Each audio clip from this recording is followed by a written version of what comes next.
Hello guys, तो आपका स्वागत है मेरे यूट्यूब चैनल पर। तो भाई आज मैं आपके लिए कंप्लीट सॉल्यूशन ले आया हूं। आपका जो प्रीवियस ईयर का जो मैथ्स का क्वेश्चन पेपर आया था 2024 में स्टैंडर्ड क्लास 10th मैथ्स, तो सेक्शन ए, जैसा कि आपको पता है एमसीक्यू आए होंगे। तो पहला क्वेश्चन देखो क्या आया था। आपको एक पॉलिनोमियल दे दिया और उसकी सम ऑफ जीरोस दे दी √2।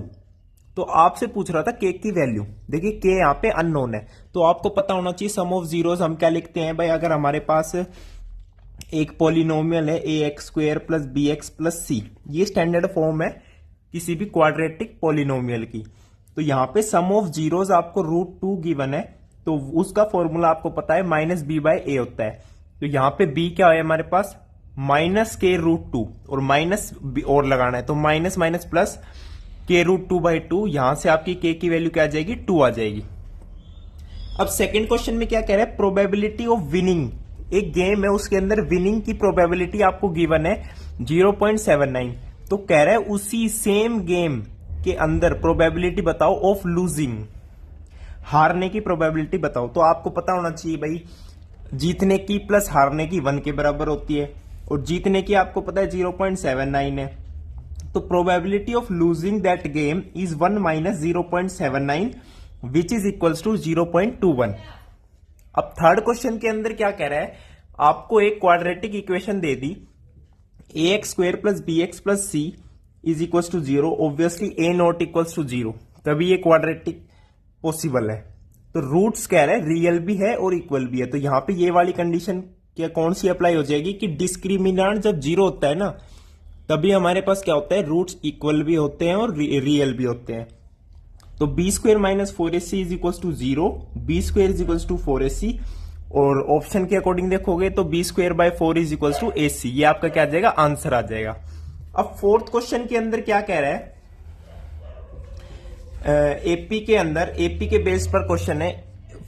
ए की वैल्यू 7 गिवन है, यानी first term of n AP. N दे रखी 84, सम ऑफ एन टर्म्स दे रखे 2093/2। अब यहां से आपको एन की वैल्यू फाइंड आउट करनी है। तो देखो सम का फॉर्मूला आपको पता है n/2, 2a plus n - 1 into D. अब 2a को मैंने कैसे लिखा, a प्लस ए, क्योंकि a की वैल्यू भी आपको पता है, और ये a plus n - 1 into D क्या होता है, an होता है, उसकी भी वैल्यू पता है। तो यहां से जब सोल्व करोगे तो n की वैल्यू आप इजिली फाइंड आउट कर लोगे। अब फिफ्थ क्वेश्चन के अंदर क्या कह रहा है, देखिए p दे रखा है आपको 18a² b⁴, q दे रखा है 20a³ b², और यहां पे a और b क्या है, को प्राइम्स है। a और b आर प्राइम नंबर्स। तो आपसे पूछ रहा है एलसीएम बताओ pq का। तो ऑब्वियसली एलसीएम क्या होता है, लीस्ट कॉमन मल्टीपल, और एलसीएम निकालना आपको आता ही होगा भाई, a² b⁴ a³ b²। अगर इसमें कंफ्यूजन हो रहा है तो आप ऐसे भी कर सकते हो कि 18 और 20 का अलग अलग ले लो, 2 9 जा 18 10, तो 1 9 2 जा 18 इंटू 10 180 तो आ गया इसका। अब जब बात आती है a² b⁴ और a³ b², तो इसका एलसीएम अलग से ले लो भाई, दिक्कत ज्यादा आ रही है। तो यहां पे a² और b² ले लो, तो यहां पे क्या बचेगा b² और यहां पे क्या बचेगा a, बस। अब इनको मल्टीप्लाई कर लो, a कितनी बार आ रहा है 3 बार, और b क्या आ रहा है पावर 4, तो इसका एलसीएम आ जाएगा 180 a³ b⁴। ठीक है भाई। ये अब आते हैं सिक्स्थ क्वेश्चन के अंदर। सिक्स्थ क्वेश्चन देखिए क्या कह रहा है, आपको एक ट्राइंगल गिवन है ABC, इसके कोऑर्डिनेट्स भी गिवन है, और आपसे क्या कह रहा है कि जो AD है ना, D ये क्या है, मीडियन है, मीडियन, AD इज मीडियन, और पूछ रहा है AD की लेंथ बताओ। तो गाइज अगर AD अगर मीडियन है तो BC को वो बाइसेक्ट करेगी, और बाइसेक्ट करेगी तो इसके कोऑर्डिनेट्स आप इजीली निकाल सकते हो। अगर ये x1 y1 है, ये x2 y2 है, तो मिड पॉइंट के कोऑर्डिनेट्स क्या होते हैं, x1 plus x2/2 coma y1 plus y2/2। अब इसके कोऑर्डिनेट्स अगर पता चल जाए और इसका आपके गिवन ही है, तो इसकी लेंथ निकाल सकते हो आप फॉर्मूला से, √x1 - x2 का whole square plus y1 - y2 का होल स्क्वायर। तो यहां से आपके पास क्या आ जाएगा, √68। अब सेवेंथ क्वेश्चन देखिए, इसको मैं अलग से अपलोड भी कर चुका हूं, मतलब ये क्वेश्चन इंपॉर्टेंट है। ट्रिग्नोमेट्री के अंदर एमसीक्यू जो है थोड़ा ट्रिकी आता है, ट्रिकी, लेकिन कोई ऐसी दिक्कत वाली बात नहीं है। तो यहां पे secant theta plus tan theta find out करना है। गिवन क्या है, secant theta minus tan theta is equals to M. तो यहां पे आपको डायरेक्ट क्लिक करना चाहिए ए प्लस बी और ए माइनस बी। जैसे आप इसका होल स्क्वायर करोगे तो ये आपको काम नहीं आएगा, यहां पे ये भी काम नहीं आएगा।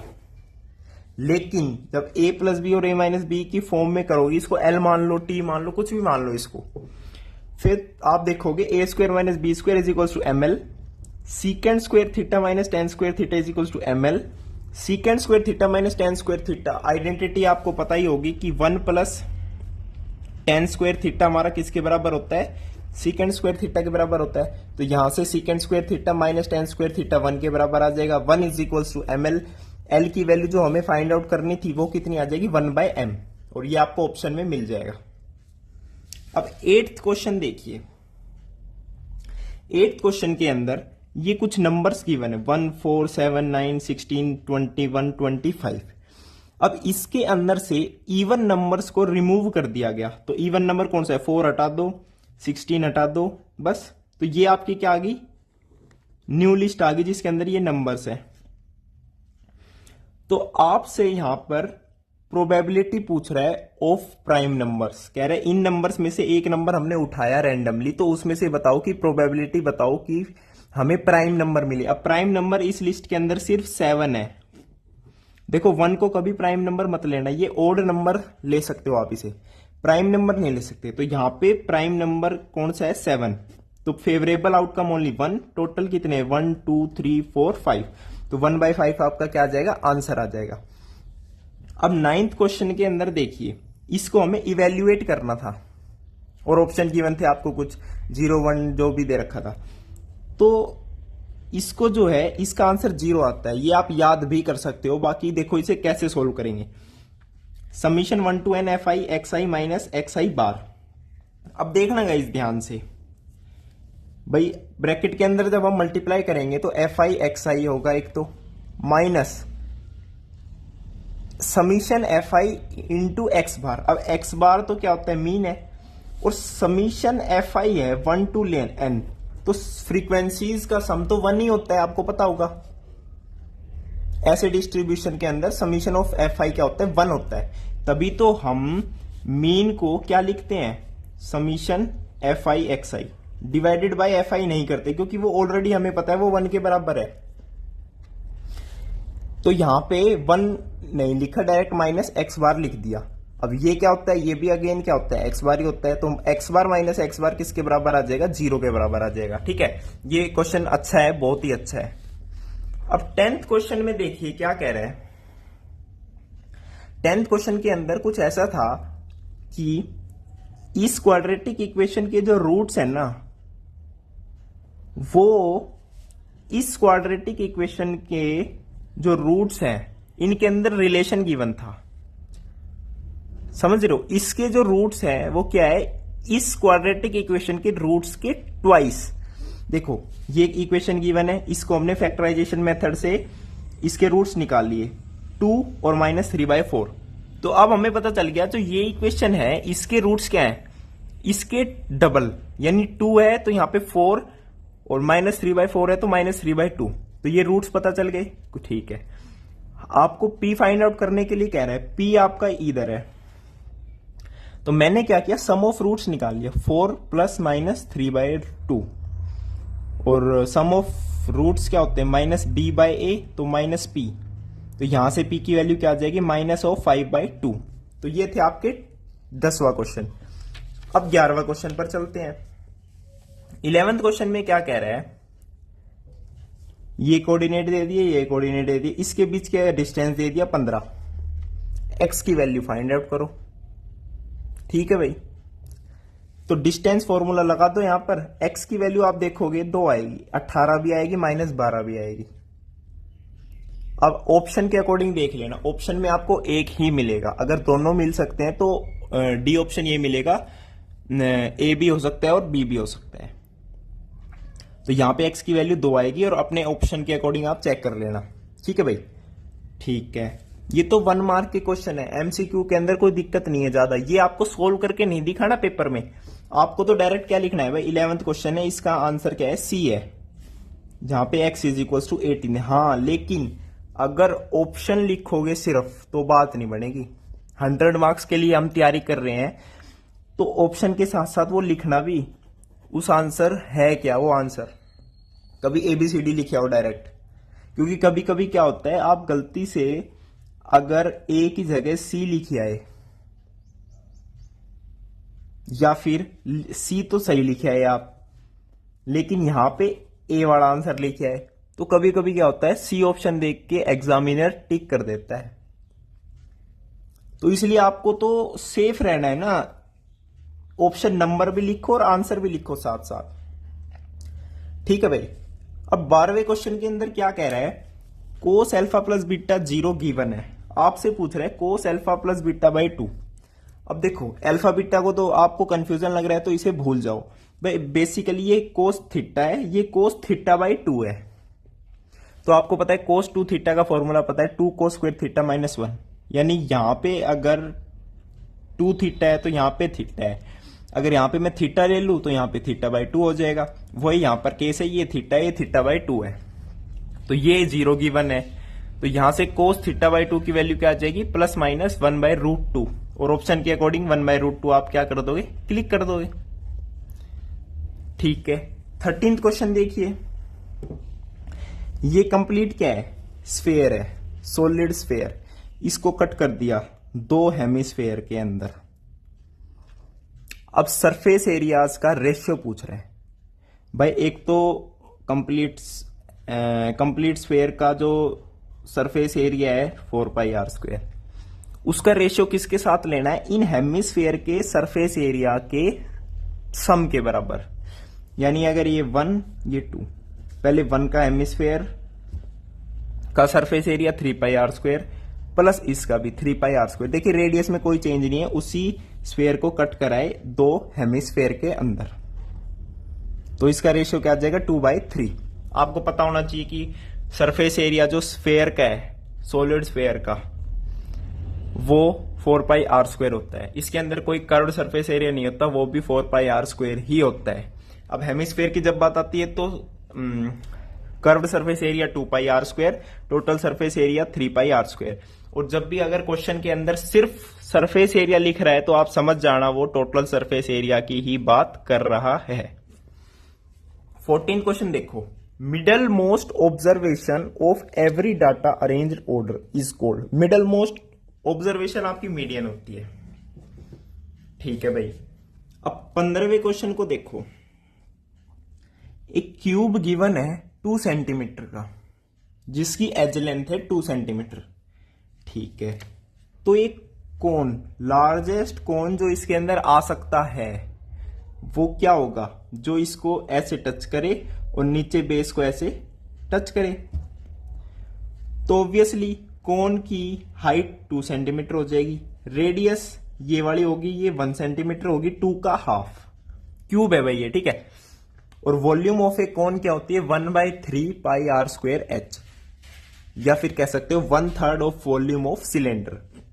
यहां पे इसको आप पुट करोगे तो वॉल्यूम आ जाएगी 2π/3 क्यूबिक सेंटीमीटर। अब 16 क्वेश्चन देखिए। 16 क्वेश्चन के अंदर ये आपको देखा देखा लग रहा होगा, जब हम 2 डाइस को उछालते हैं, 2 डाइस को उछालते हैं, डाइस खेली होगी लूडो, लूडो क्या हाल है देखो, जब लूडो खेलते हैं 2 डाइस उछालती, तो एक डाइस उछालने पर 1 से 6 तक आते हैं, यानी 6 केसेस।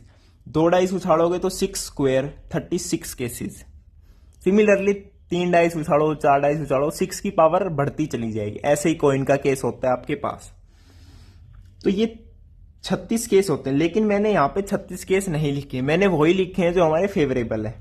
1 ये। अब फेवरेबल कैसे हैं, उसने पूछा था सम जो आएगा, जैसे 1 + 1 2 भी आना चाहिए, उसने पूछ रखा है 2 + 1 3, 2 1 3, 1 4 5। इनका सम जो है उसने क्वेश्चन में दे रखा है कि 2 भी आ सकता है, 3 भी आ सकता है, 5 भी आ सकता है, ठीक है, तो फेवरेबल कितने हो गए, 1 2 3 4 5 6 7, 7 हमारे पास फेवरेबल केस हो गए, टोटल 36 केस है, तो प्रोबेबिलिटी क्या आ गई 7/36। ठीक है भाई, अब 17 क्वेश्चन देखो, 17वां।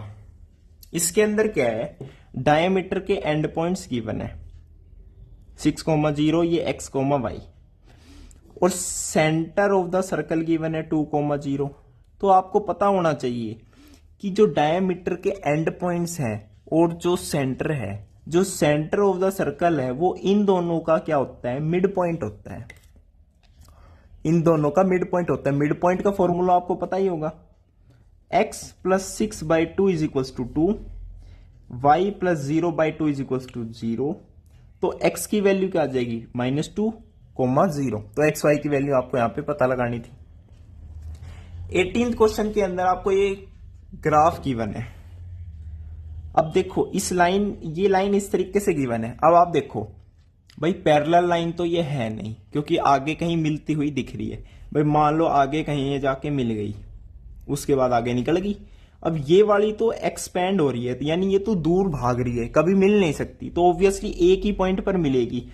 एक पॉइंट पर मिलने पर उसे हम कहते हैं यूनिक सॉल्यूशन, यानी सॉल्यूशन तो है, यानी कंसिस्टेंट है विद यूनिक सॉल्यूशन। अगर कोई भी सॉल्यूशन नहीं है तो उसे इनकंसिस्टेंट कहते हैं। इनकंसिस्टेंट में नो सॉल्यूशन आते हैं, एन और नो।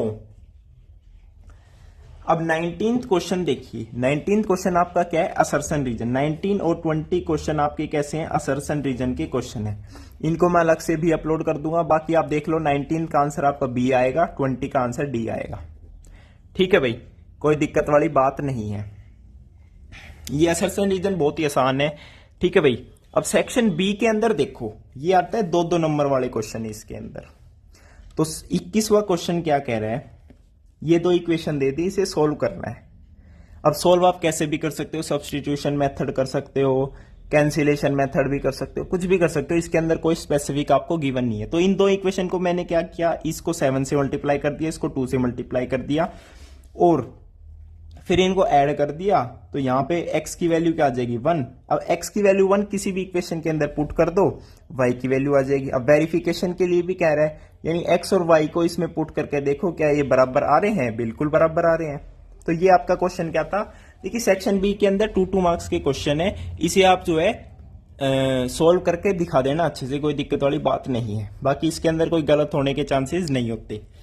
अब आगे चले, अब आगे चलते हैं 22वें क्वेश्चन के अंदर। ये देखो पत्ते खिला रहे हैं बच्चों को, 52 कार्ड्स ये बांट दिए। अब कह रहा है एक कार्ड इसमें से खो गया, गुम हो गया, गुम। ब्लैक कार्ड, ब्लैक कलर का कार्ड जो है गुम हो गया। और प्रोबेबिलिटी क्या पूछ रहा है कि एक गुम होने के बाद 52 थे टोटल, बचे कितने, 51, एक तो लॉस्ट हो गया। तो प्रोबेबिलिटी बताओ क्वीन की, queen of heart, queen of heart. अब देखो ये ब्लैक कार्ड्स हैं, इनमें से एक ही तो गायब हुआ है, बचे 51, और फेवरेबल क्वीन ऑफ हार्ट तो 1 ही है, तो 1/51 इसकी क्या आ जाएगी, प्रोबेबिलिटी आ जाएगी। ठीक है भाई, ये आपको पता होना चाहिए। हार्ट, डायमंड ये रेड कलर के होते हैं, क्लब, स्पेड ब्लैक कलर के होते हैं। हार्ट पान, डायमंड ईट। हिंदी भी आप कर सकते हो, आपका पेपर शायद बायलिंगुअल आता है, बायलिंगुअल। क्लब चिड़ी और स्पेड हुकुम। ठीक है भाई, 23 क्वेश्चन, 23 वाला देखो, जहां पे ए और बी दिख जाए, बीच में और दिख जाए, ये आपको हर एक सेक्शन के अंदर मिलेगा ऐसा क्वेश्चन जहां पे और दिखेगा। इनमें से आपको सिर्फ एक ही अटेम्प्ट करना है, कभी जोश जोश में दोनों करिए, और ऊपर वाला ही चेक करेगा एग्जामिनर, और इसके अंदर कहीं गड़बड़ी होगी तो नंबर नहीं देगा, चाहे आपका ये वाला सही क्यों ना हो। ठीक है, इसलिए आपको जो अच्छे से आता है वही करो, और मुझे पता है आपको दोनों ही आते हैं, क्योंकि आप मेरे से पढ़ रहे हो, झनकृत से। ठीक है भाई, इसी बात पे लाइक कर दो यार, कोई दिक्कत वाली बात नहीं है। अब देखो इसे क्या है, सोल्व करना है। cos 45 आपको पता है 1/√2 होता है, sin 30 1/2। ये टेबल आपको याद करा रखी है मैंने, एड शुगर टू कॉफी, उस वाले वीडियो के अंदर सारी टेबल याद है आपको, कोई दिक्कत ही नहीं है। इसे वैल्यू पुट कर दो, आंसर निकाल दो। और सेकंड पार्ट वाला क्वेश्चन कैसा था, ए गिवन है 60 डिग्री, बी गिवन है 30 डिग्री, इसे वेरीफाई करो। साइन ए प्लस बी का फॉर्मूला आपको पता है, साइन ए कोस बी प्लस कोस ए साइन बी। ये भी मैंने करवा रखा है, सब करवा रखा है, आपको कोई दिक्कत वाली बात ही नहीं है। मैं कह रहा हूं आप पेपर देने बैठोगे ना और झनकीर से पढ़ के जा रहे हो तो कोई दिक्कत ही नहीं आनी चाहिए। अब देखो, ये लेफ्ट हैंड साइड है, ये राइट हैंड साइड है, ये वाली, इसके अंदर ए और बी की वैल्यू पुट करनी है, तो लेफ्ट हैंड साइड की पुट करने पर 1 आ रही है। अब वेरिफिकेशन तो ऐसे ही होता है ना भाई, लेफ्ट हैंड साइड को अलग सोल्व करो, राइट हैंड साइड को अलग सोल्व करो, और लास्ट में अगर आपकी लेफ्ट हैंड साइड और राइट हैंड साइड इक्वल आ रही है तो आपकी वेरिफिकेशन हो गई, बस यही क्वेश्चन था। अब हम चलते हैं नेक्स्ट क्वेश्चन पर। देखिए, ये आपको क्या है, क्वाड्रिलेटरल गिवन है, ABCD क्वाड्रिलेटरल गिवन है, और क्या कह रहा है कि ये जो BD डायगोनल है ना, ये इनको बाइसेक्ट कर रहा है, यानी ये एंगल इसके बराबर, ये एंगल इसके बराबर। अब गाइस देखो, फर्स्ट पार्ट में कह रहा है ये प्रूव करो कि ये ट्रायंगल सिमिलर है,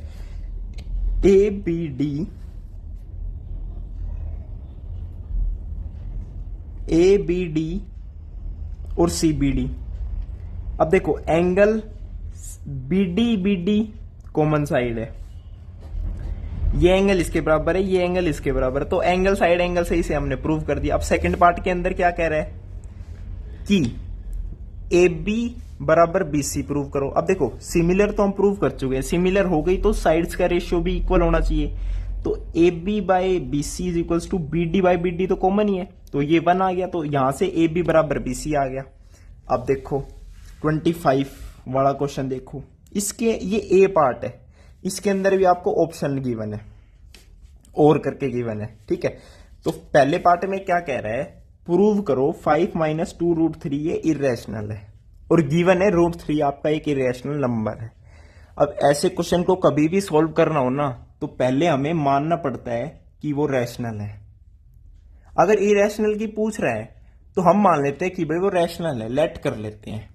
अब रैशनल है तो हमें पता है P/Q की फॉर्म में होगा, P/Q की अगर फॉर्म में होगा, अब देखो √3 गिवन है इरेशनल, तो इस साइड हम √3 ले आएंगे और इस साइड जो है सब ले जाएंगे, तो यहां पे 5Q माइनस P/2Q बन जाएगा, तो ये भी भाई P/Q ही फॉर्म है, या फिर कह दो A/B फॉर्म है, यानी राइट हैंड साइड तो हमारा रैशनल आ रहा है और √3 हमें पता है इरेशनल है। तो क्या irrational is equals to rational, ये कभी पॉसिबल है?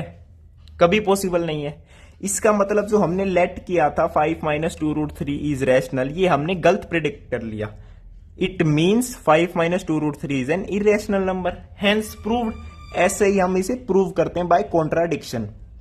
अब इसके अंदर देखो, बी पार्ट के अंदर ये गिवन है, इसको कंपोजिट नंबर प्रूव करना है। अब कंपोजिट नंबर को हम क्या कहते हैं, उसकी डेफिनेशन के अंदर ही हम कहते हैं कि उसे हम product of power of prime के अंदर लिख सकें।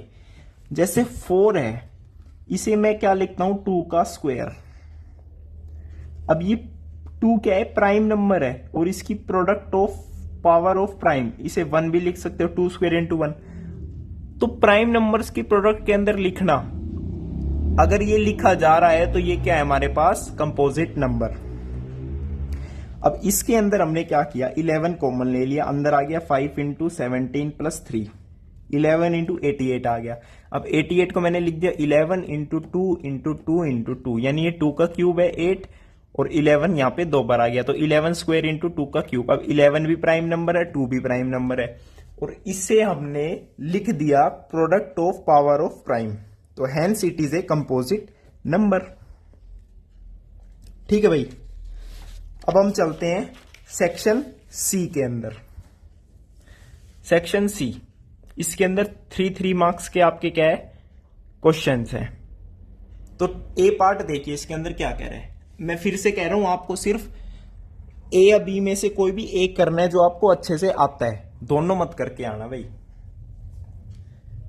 ठीक है भाई। देखो, ये गिवन है, ये कोऑर्डिनेट्स दे रखे हैं 2 पॉइंट्स के, ये एक ऐसा पॉइंट है जो इसको डिवाइड कर रहा है k/1 में।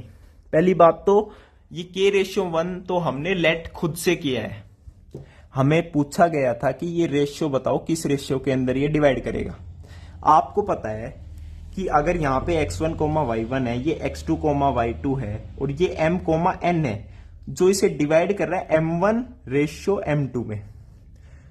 तो अब यहां पे मैं फॉर्मूला क्यों लिख रहा हूं जनरल फॉर्म का, क्योंकि ये 3 मार्क्स का है। 2 मार्क्स का होता मैं डायरेक्ट फॉर्मूला अप्लाई कर देता। तो फॉर्मूला देखो, m is m1 x2 plus m2 x1 upon m1 plus m2, और n यानी जो y कोऑर्डिनेट है ये आएगा m1 y2 plus m2 y1 upon m1 plus m2। अब आपसे कुछ भी पूछ सकते हैं, रेशियो भी बता सकते हो आप, रेशियो गिवन है, ये पॉइंट भी बता सकते हो, ये रेशियो भी गिवन है, ये पॉइंट भी पता है, ये बता सकते हो। ठीक है, बस फॉर्मूला याद होना चाहिए। तो जब हमने फॉर्मूला में पुट किया तो यहां से k की वैल्यू क्या आ जाएगी, 3/2। k की वैल्यू अगर 3/2 आ गई ना, तो देखो y k की फॉर्म में है, तो यहां पे k की वैल्यू पुट करने पर y कोऑर्डिनेट आ गया 13/5। अब k की वैल्यू 3/2 आ गई तो रेशियो क्या हो गया, 3/2 रेशियो 1। अब इसको क्या लिख दोगे, होल नंबर के अंदर लिख दोगे, 2 से मल्टीप्लाई कर दो, 3/2 क्या आ जाएगा, आपका रेशियो आ जाएगा, सिंपल। अब इसका चलते हैं सेकंड पार्ट के अंदर। सेकंड पार्ट के अंदर आपको क्या है, ए बी सी डी एक क्वाड्रिलेटरल गिवन है। क्वाड्रिलेटरल अगर गिवन है, क्वाड्रिलेटरल नहीं है, ये आपका क्या है, क्या है बताओ, रेक्टेंगल है। और रेक्टेंगल अगर गिवन है और पी क्यू आर एस क्या है, इन साइड्स के मिड पॉइंट है, ठीक है। तो आपको प्रूव क्या करना है कि ये बताओ कि ये जो डायगोनल्स है ना, P Q R S quadrilateral के डायगोनल्स बाइसेक्ट करते हैं ईच अदर। ये आपको क्या करना है, प्रूव करना है। अब देखो मैंने डायग्राम बना के क्यों छोड़ दिया, क्योंकि इसी के अंदर आपका क्या है, आंसर है।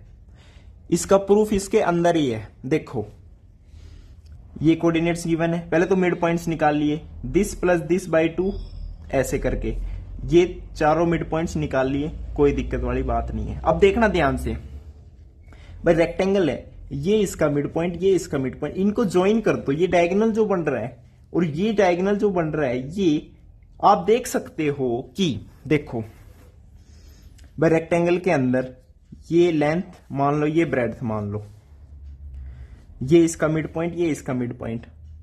तो ये जो सेंटर वाला है, ये रेक्टेंगल का ये तो सेंटर है, यानी ये इसका भी मिड पॉइंट है, इसका भी मिड पॉइंट है। अगर ये इसका मिड पॉइंट है, पहले तो इससे इसका मिड पॉइंट निकाल लो, this plus this by 2, this plus this by 2, आपका आ गया 1,5/2। अब चेक करो कि अगर इन दोनों से हम ये मिड पॉइंट निकालते हैं, क्या वो सेम आ रहा है, यही 1 + 1/2, 1 आ गया, -1 + 6 यानी 5, और डिवाइडेड बाई 2, 5/2, यानी इन दोनों का भी मिड पॉइंट ये है, इन दोनों का भी मिड पॉइंट ये है। तो ऑब्वियसली ये जो पॉइंट है ये इन दोनों डायगोनल को बाइसेक्ट कर रहा है, दोनों डायगोनल्स का मिड पॉइंट है। तो बस यही हमने प्रूव करना था कि quadrilateral form by the mid points of the sides of a rectangle, जो क्वाड्रिलेटरल बन गया उसके डायगोनल्स भी क्या करते हैं, बाइसेक्ट ईच अदर। बस ये हमने प्रूव करना था। अब 27 देखो, 27th क्वेश्चन जो है बड़ा अच्छा क्वेश्चन है भाई। फ्रेंच पढ़ाने वाले टीचर 48 है, हिंदी पढ़ाने वाले टीचर 80 है, इंग्लिश पढ़ाने वाले टीचर 144 है। तो मिनिमम नंबर ऑफ रूम्स बताओ कितने हमें रिक्वायर्ड होंगे, मिनिमम नंबर ऑफ रूम्स जो हमें रिक्वायर होंगे। क्वेश्चन कह रहा है हर एक रूम के अंदर एक तो इक्वल नंबर ऑफ टीचर्स होने चाहिए, और एक रूम के अंदर सेम सब्जेक्ट के ही टीचर होंगे। जैसे मान लो एक रूम के अंदर 20 टीचर हैं, तो सभी रूम्स के अंदर 20-20 टीचर होने चाहिए, और जो 20 टीचर एक रूम के अंदर है वो एक ही सब्जेक्ट के होने चाहिए। मान लो पहले फ्रेंच के है ना, तो फ्रेंच के 20 फ्रेंच ही पढ़ाने वाले होने चाहिए, बीच में कोई हिंदी इंग्लिश वाला नहीं आना चाहिए। तो कह रहे मिनिमम नंबर ऑफ रूम्स बताओ। मिनिमम नंबर ऑफ रूम्स बताने के लिए आपको क्या करना पड़ेगा, पहले तो इनको वो कर लो, इनकी फैक्टराइजेशन कर लो। 48 को लिख दिया 16 × 3, 80 को लिख दिया 16 × 5, 144 को लिख दिया 16 × 9। अब ध्यान से देखो ये 16 जो आ रहा है ये इसका हाईएस्ट कॉमन फैक्टर है, 16, हाईएस्ट कॉमन फैक्टर 16 है। अब देखो आपको यहां से पता चल गया होगा, अगर मैं फ्रेंच है मान लो भाई 48 है फ्रेंच के टीचर, तो 16 16 16 3 टीचर्स ले लिए, यानी फ्रेंच के लिए 3 रूम ले लिए मैंने, एक में 16 एक में 16 एक में 16, यानी 16 16 टीचर्स एक रूम के अंदर मैं रख सकता हूं, ये मिनिमम है। अगर मैंने यहां पे 15 रख दिया ना, 16 से नीचे मैं नहीं ले सकता। इसका रीजन क्या है, अगर मैंने एक रूम के अंदर 15 टीचर ले लिए तो देखो फ्रेंच के तो हमारे पास कितने हैं, 48 टीचर्स हैं, तो मान लो इसमें 15 ले लिए, इसमें 15 ले लिए, 30 हो गए। अगले में 15 लेती 45 हो जाएंगे टीचर, 3 टीचर बच गए फ्रेंच के। अब एक रूम के अंदर 3 तो रख नहीं सकते, रखने 15 ही पड़ेंगे, टीचर हमारे पास अवेलेबल है नहीं, तो 16 क्या हो गए, मिनिमम नंबर ऑफ टीचर्स हो गए जो एक रूम के अंदर मैं रख सकता हूं। अब पूछ रहे हैं हमसे मिनिमम नंबर ऑफ रूम्स बताओ, तो फ्रेंच टीचर के लिए 3 रूम हो गए। अब हिंदी टीचर के लिए 16 इंटू 5, तो देख रहे हो एक रूम में 16 टीचर और 5 के आगे नंबर ऑफ रूम्स ही है, 5 रूम्स आ गए हिंदी टीचर के लिए। सिमिलरली इंग्लिश टीचर के लिए 9 रूम्स होंगे, क्योंकि 16 इंटू 9 144, तो टोटल नंबर ऑफ रूम्स यहां पे कितने हो जाएंगे guys, 9 + 5 + 3, 17 are minimum number of rooms required इस कंडीशन के अकॉर्डिंग। तो ये था आपका क्वेश्चन नंबर 27। अब क्वेश्चन नंबर 28 देखते हैं। देखो क्वेश्चन नंबर 28 ट्रिग्नोमेट्री का क्वेश्चन आएगा ही आएगा, 2 नंबर में भी आएगा, 1 नंबर में भी आएगा, 3 नंबर में भी आएगा और 5 नंबर में भी आएगा। ट्रिग्नोमेट्री को तो ऐसे चले जाओ ना दिमाग में बैठा के, देखो रटने वाली तो बात है नहीं, आपने सब कुछ समझ के ही करा है, लेकिन फिर भी क्या होता है ट्रिग्नोमेट्री में गड़बड़ हो जाती है, आपको माइंड क्लिक नहीं कर पाता क्वेश्चन के अंदर। तो अब जैसे ये क्वेश्चन है, इसे प्रूव करना है, तो लेफ्ट हैंड साइड को लेके चलना है भाई, लास्ट में इसको राइट हैंड साइड के बराबर प्रूव कर देंगे, कोई दिक्कत नहीं आएगी। अब साथ साथ लेके चलोगे तो कंफ्यूज हो जाओगे। अब देखो tan है, कोट है, tan है, यहाँ पे secant theta cosecant theta, secant theta को 1/sin लिख सकते हैं, मतलब सीकेंड थीटा को लिख सकते हैं 1/cos और कोसीकेंड थीटा को लिख सकते हैं 1/sin। तो इसको भी क्या है साइन और कोस की फॉर्म में ही लिख दो। tan थीटा को मैंने लिख दिया sin/cos, कोट थीटा को मैंने लिख दिया cos/sin। अब इसे सोल्व करते करते हम कहां पर आ गए, यहां पर आ गए, ये सब स्टेप्स हैं, ठीक है। Sine theta minus cos theta common ले लिया था डिनोमिनेटर से, अब ऊपर क्या आ गया, क्यूब माइनस क्यूब, ए क्यूब माइनस बी क्यूब की यहां पे आइडेंटिटी यूज होगी, जिसका फॉर्मूला आपको पता है, a cube minus b cube क्या होता है, a minus b into a square plus b square plus a b. ये याद रखना, अगर a cube minus b cube है तो यहां माइनस आएगा और सब जगह प्लस आएगा, अगर a cube plus B cube होता तो यहां प्लस आ जाता और यहां पे क्या आ जाता, माइनस आ जाता, ठीक है। तो इसे क्यूब की आइडेंटिटी को ओपन करने के बाद हमारे पास ये आ गया, इससे ये कैंसिल आउट हो जाएगा, sine square theta plus cos square theta 1 होता है, 1 + sin theta cos theta upon sine theta cos theta, ये आ जाएगा 1 + 1/sin theta cos theta, 1/cos theta is secant theta, 1/sin theta is cosecant theta, which is equals to your right hand side, hence proved. ये था आपका क्या 28th question. अब 29th question देखो, ये आपका 29th क्वेश्चन, इसके अंदर एज वाला क्वेश्चन है भाई, रश्मि है और नजमा है, तो इनकी प्रेजेंट एजेस को मैंने मान लिया, एक की एक्स एक को वाई। अब कह रहा है 3 साल पहले, तो रश्मि की क्या हो जाएगी x-3, वो किसके बराबर गिवन है, thrice of age of Najma, यानी 3 साल पहले y-3, तो यहां से y और x में एक रिलेशन बनेगा। ऐसे ही 10 ईयर्स लेटर, यानी x + 10, 10 साल बाद की बात कर रहा है फ्यूचर की, तो यहां से भी x और y में रिलेशन आ जाएगा, और x y को आप यहां पे सॉल्व कर सकते हो, 2 इक्वेशन गिवन है, 2 ही वेरिएबल है, इजिली आप इसे सॉल्व कर सकते हो। यहां पे x और y की वैल्यू आपको फाइंड आउट करनी है, यही आपसे क्वेश्चन में पूछा गया है, ठीक है भाई। अब हम चलते हैं 30 क्वेश्चन पर। 30 वाला क्वेश्चन देखो, ये बहुत ही अच्छा क्वेश्चन है, इसके अंदर प्रूव करना था आपको। देखिए आपको डायग्राम देखने पर ऐसा लग रहा होगा यार ये तो दिमाग में खिचड़ी बन गई, दिमाग का बसड़ हो गई दिमाग में, लेकिन ऐसी कोई दिक्कत वाली बात नहीं है। देखो ये डायग्राम आपको गिवन है, गिवन क्या क्या है, ए बी आपका क्या है, डायमीटर है, ए q b p p q क्या है, टेंजेंट्स है। BP p q a q क्या है, टेंजेंट्स है। आपको पता होना चाहिए एक्सटर्नल पॉइंट से सर्कल पे जब टेंजेंट्स गिरती है, एक तो सेंटर से वो परपेंडिकुलर ऐसे होती है और इनकी लेंथ क्या होती है, बराबर होती है। अब ये बराबर होती है और आपको ये भी पता होना चाहिए कि ये वाले ट्रायंगल और ये वाले ट्रायंगल आपस में सिमिलर होती है। हम प्रूव कर देंगे, कोई दिक्कत नहीं है। आपसे क्या प्रूव करने के लिए यहां पे कह रहा है कि ये वाला जो एंगल है ना, ये 90 डिग्री एंगल है, ये प्रूव करो। अब ध्यान से देखना, ओ ए क्यू, ओ ए Q, O T q, O T q, यही दो ट्रायंगल की बात कर रहा हूं मैं।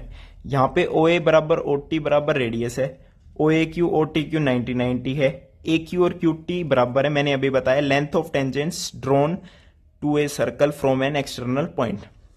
तो साइड एंगल साइड से मैंने इसको सिमिलर प्रूव कर दिया। सिमिलर प्रूव करने के बाद जो हमारा क्यू ओ ए और क्यू ओ टी है, क्यू ओ ए ये वाला, क्यू ओ टी ये वाला एंगल बराबर प्रूव कर दिया। सिमिलरली ये भी एक्सटर्नल पॉइंट से ये दो टेंजेंट्स है, तो इन दोनों ट्रायंगल को भी मैंने सिमिलर प्रूव कर दिया। यहां से ये वाला एंगल और ये वाला एंगल भी इक्वल प्रूव कर दिया। अब देखो ये डायमीटर है, तो ये स्ट्रेट एंगल बढ़ रहा है कंप्लीट 180 का, यानी this plus this plus this plus this 180 के बराबर होना चाहिए। तो वही मैंने यहां पर करा है। यहां पे ये दोनों एंगल बराबर है, ये दोनों बराबर है, तो इनका ट्वाइस कर दिया, 2 कॉमन ले लिया, तो यहां से टीओपी प्लस टीओक्यू 90 के बराबर आ गया और टीओक्यू टीओपी यही एंगल हमें बताना था आंसर के अंदर, जो कि हमारा एंगल है POQ is equal to 90, hence proved. यही हमें यहां पर क्या करना था, प्रूव करना था। ठीक है, ये था आपका 30 क्वेश्चन।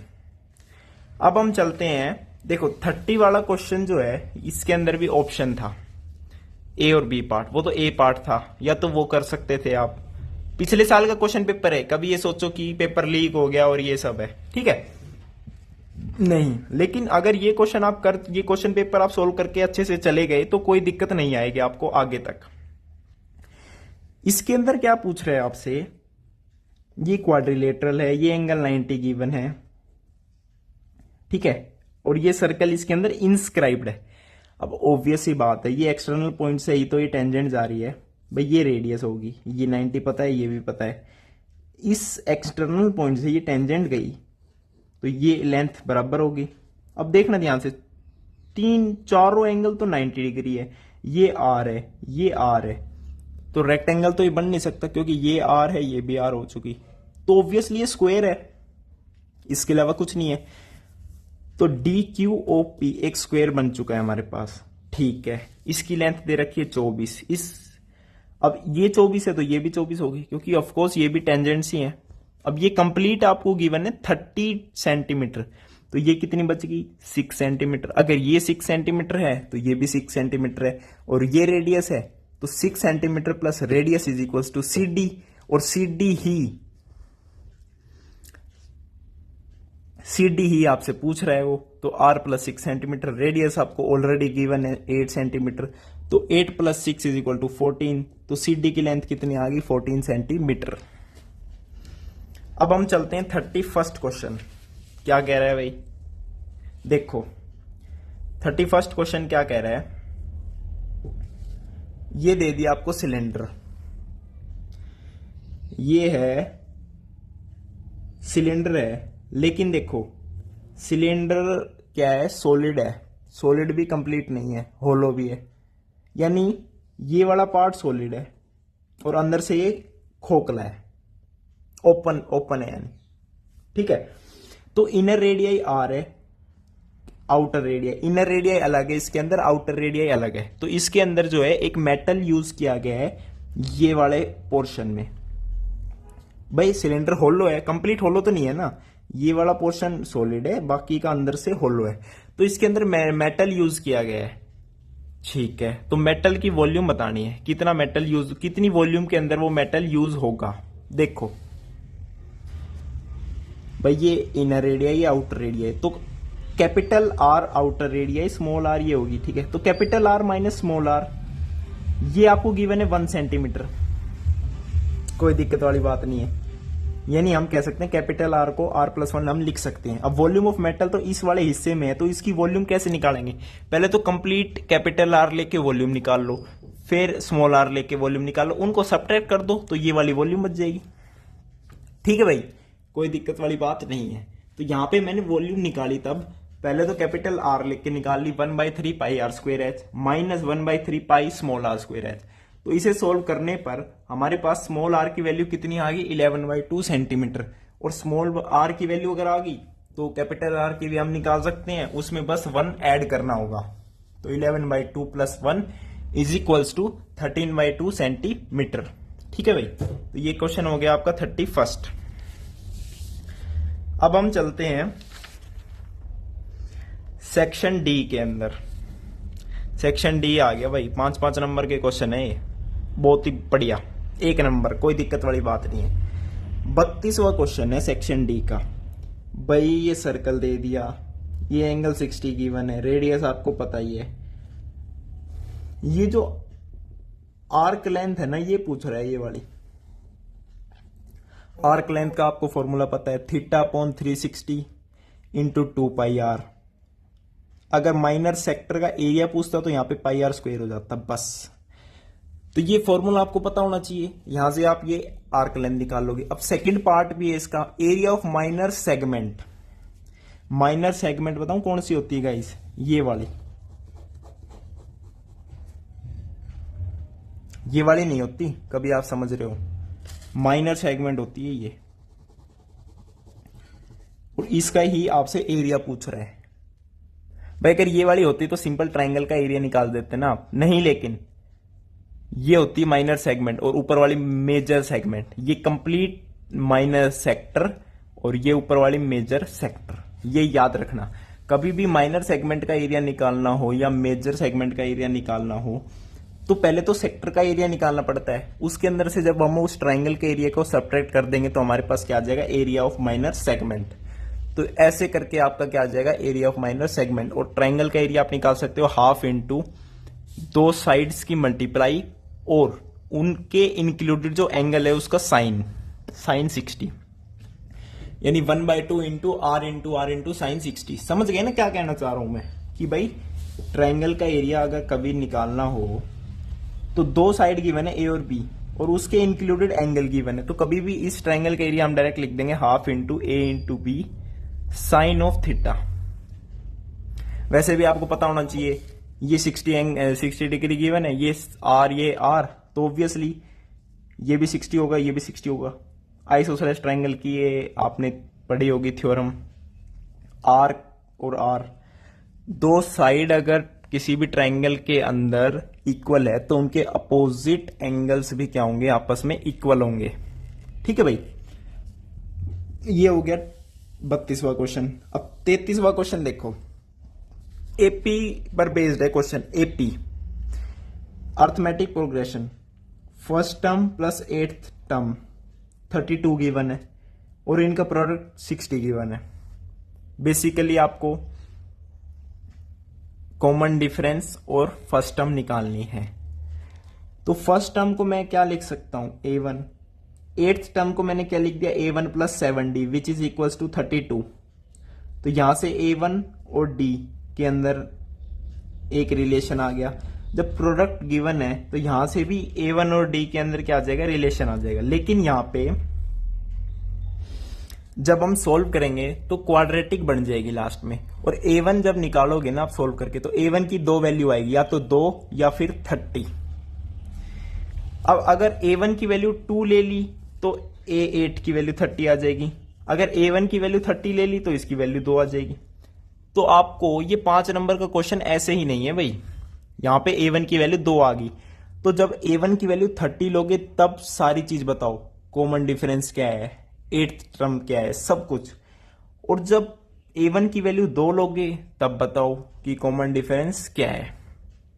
और फिर आपको सम भी पूछ रहा है, सम ऑफ एन टर्म्स या कुछ भी जो भी पूछ रहा है उसे आप अच्छे से सॉल्व करो। ठीक है भाई, ये था आपका ए पार्ट वाला।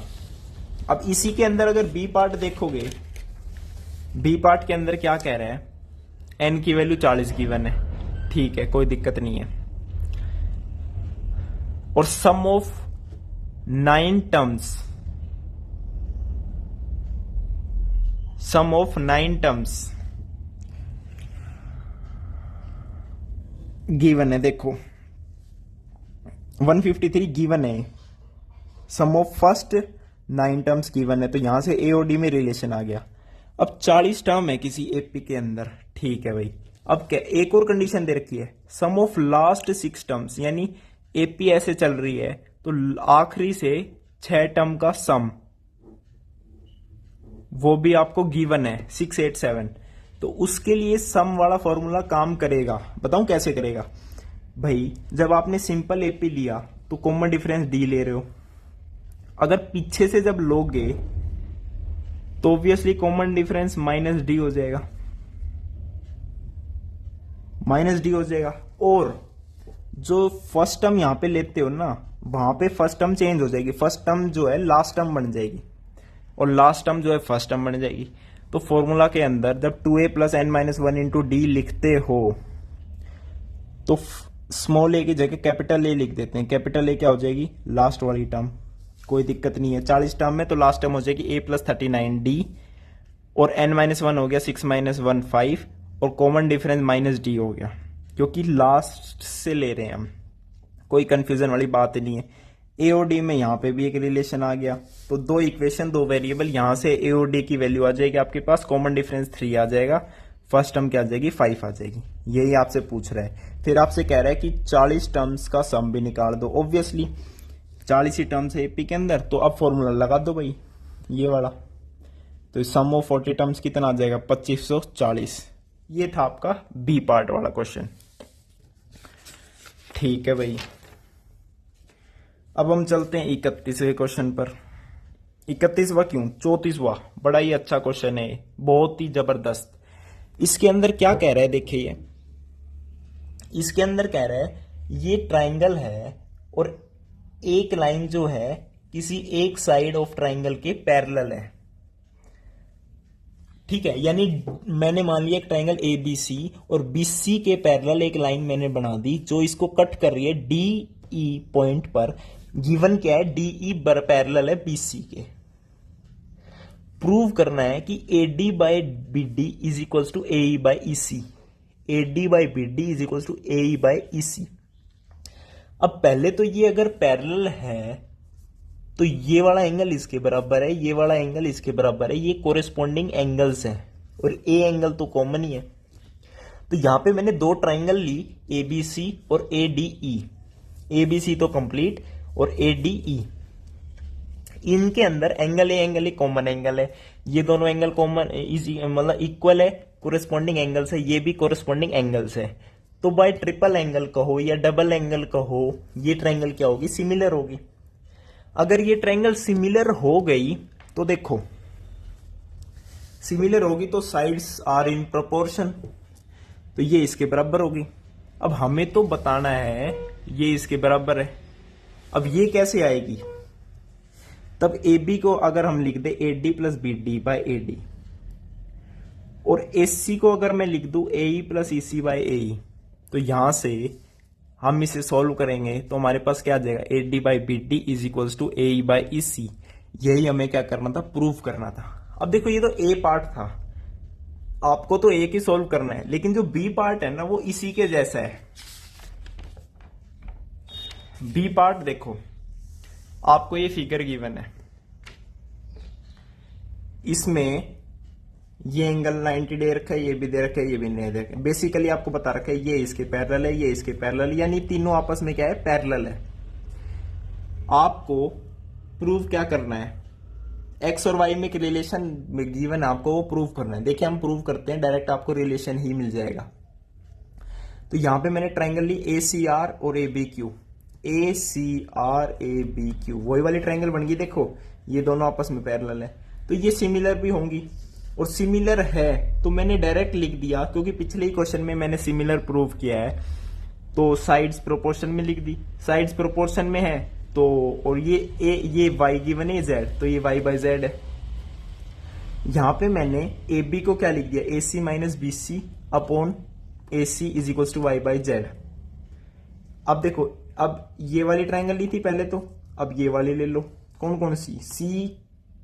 सी बी क्यू और सी ए पी। इसके अंदर ये साइड्स प्रोपोर्शन में होंगी, ठीक है। यहां पे बी सी बाई ए सी किसके बराबर आ जाएगा इस वाली इक्वेशन से? 1 माइनस वाई बाई जेड। अब देखो बी सी बाई ए सी यहां पे भी है, बी सी बाई ए सी यहां पे भी है, यानी ये दोनों भी आपस में इक्वल होने चाहिए। ये दोनों इक्वल हो गए तो यहां से हमारे पास क्या आ जाएगा? 1 by Y is equals to 1 by X plus 1 by Z. यही हमें रिलेशन प्रूव करना था, हेंस प्रूव्ड। अब 35वां question, application of trigonometry chapter पे से आ गया, और ये आएगा ही आएगा 5 नंबर के अंदर एप्लीकेशन ऑफ ट्रिग्नोमेट्री का क्वेश्चन आएगा। है कुछ नहीं, वही एंगल ऑफ एलिवेशन, वही एंगल ऑफ डिप्रेशन, और टेंजेंट थीटा ही यूज होता है। टावर है, उसके ऊपर एक पोल है, ये पॉइंट है ग्राउंड पे, ये दोनों सेम लेवल ग्राउंड है। पॉइंट पी से angle of elevation of the top of the tower कितना गिवन है? 45 डिग्री।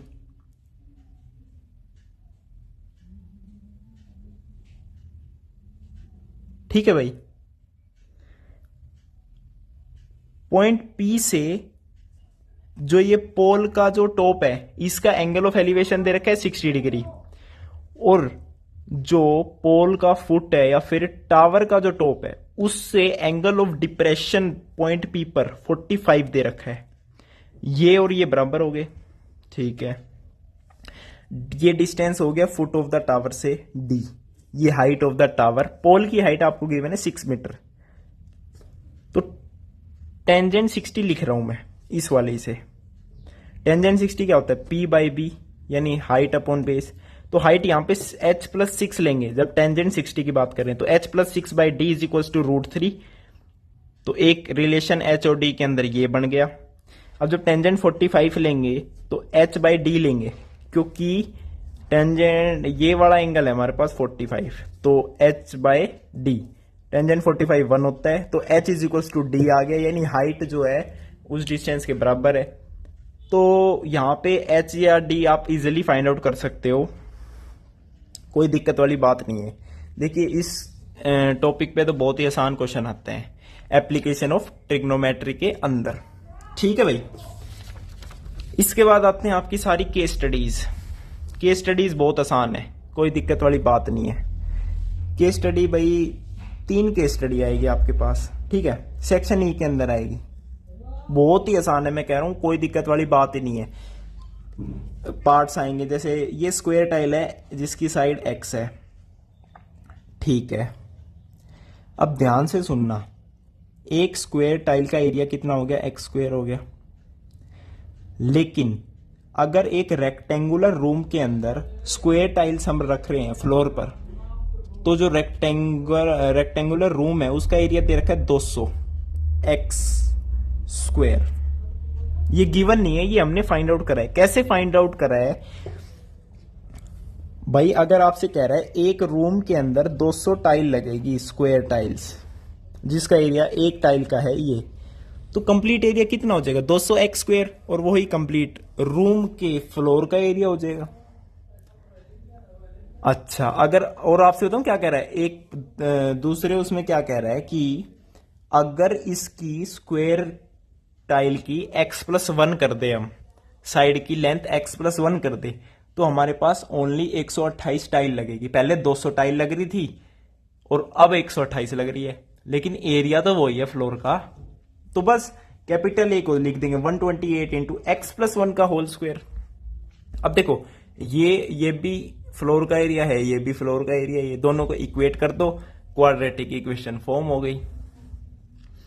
सेकंड पार्ट में कह रहा है स्टैंडर्ड इक्वेशन बना दो क्वाड्रेटिक, जैसे हम बनाते हैं ना A X square plus B X plus C is equal to 0, तो ऐसे बना दो, कोई दिक्कत नहीं है। तो ये आ जाएगी 9x square minus 32x plus 6 is equal to 0, plus 6 नहीं है सॉरी, माइनस का 16 इज इक्वल टू 0। अब कह रहा है जो आपका थर्ड पार्ट है ना इसका, इसके अंदर आपको ऑप्शन मिलेंगे, या तो ए वाला करो या बी वाला।